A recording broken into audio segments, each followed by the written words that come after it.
Hi everyone! Welcome back to my YouTube channel. And for today's vlog, isi-set up natin yung Christmas decoration. Sinsya na sa face ko kasi sobrang dry. Lumabas na yung mga pimple.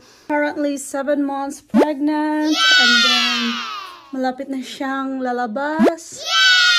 So ito yung face ko pag yung pants powder. So hindi ako naglalagay ng mga ano-ano dyan kasi nung nag 6 months yung tiyan ko guys, grabe, lumabas yung mga pimples dito. Kasi umitim na yung dito ko,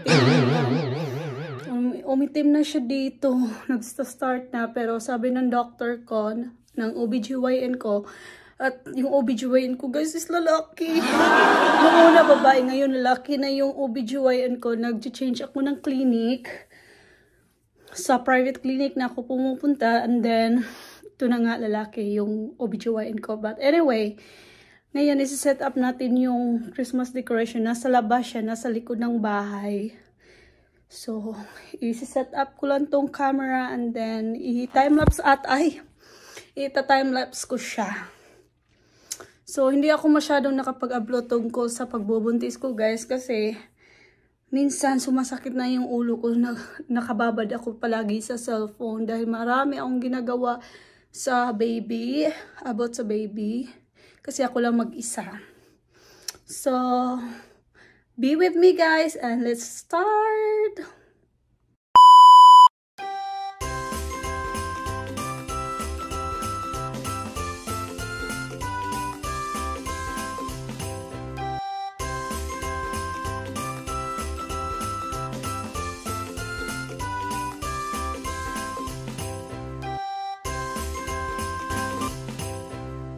Few moments later. So guys, yun na yung Christmas tree ko, white, yung theme, same the other year, 2021. Oh, no, not the other year, sorry. So, dito ko siya nilagay sa my altar. So, yan. Kailangan ko pa yan linisin yung mga damit ko na ipamimigay, andyan siya.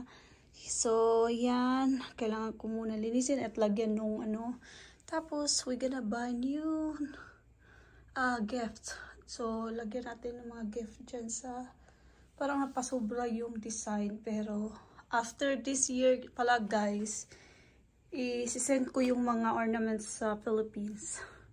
Kasi, planning to, sa next year naman, baka blue or red yung nasa dalawa na yun, or pink.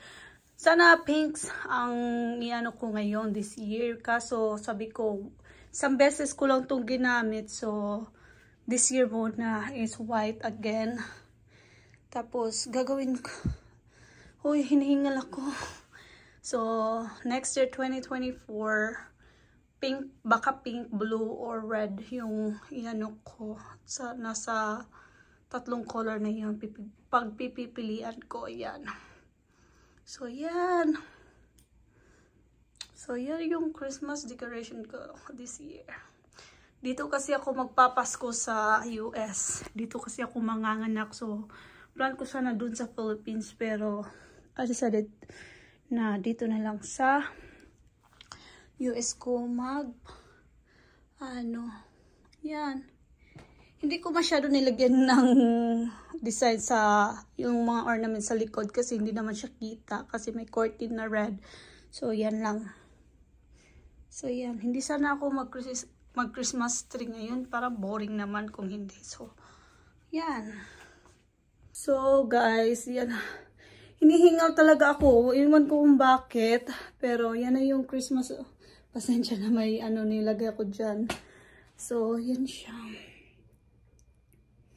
Kasi malamig na kasi sa labas guys. Tapos yung mga damit ko, yung especially damit ni baby, nilabhan ko na. Ayaw ko kasi dryer kasi nasisira yung mga bagong damit. So, dito ko siya nilagay. Malamig na kasi sa labas. So, yan siya. So, anyway, yan na yun. Christmas decoration natin. And, yan. Pasensya na sa mga pang-haggard ko na. Laki pa ng pimple, oh. So, yun guys. So, hold on. Linisin muna natin. Ito lang dami dito. Nasa carpet. Nag-vacuum ko na itong hindi makukuha ng sahig. Need ko talaga siya i-vacuum anyway. Kaya makuha. Kamamap ko lang. Linisin ko muna. Tapos ko yung mga. Tapos i-vacuum ko siya.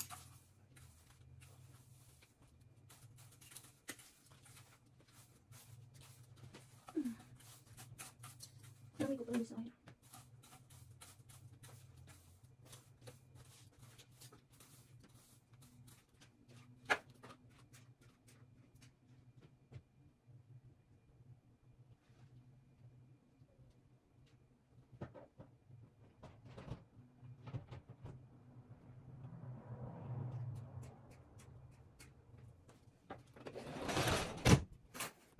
So, meron ako dito guys. Ewan ko.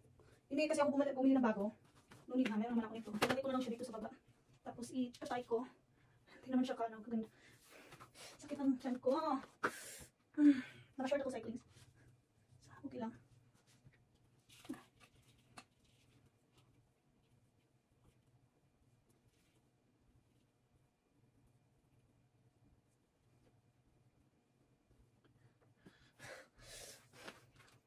So, ayun siya sa baba. Ganyan siya. Nilagay ko ng ganyan sa baba.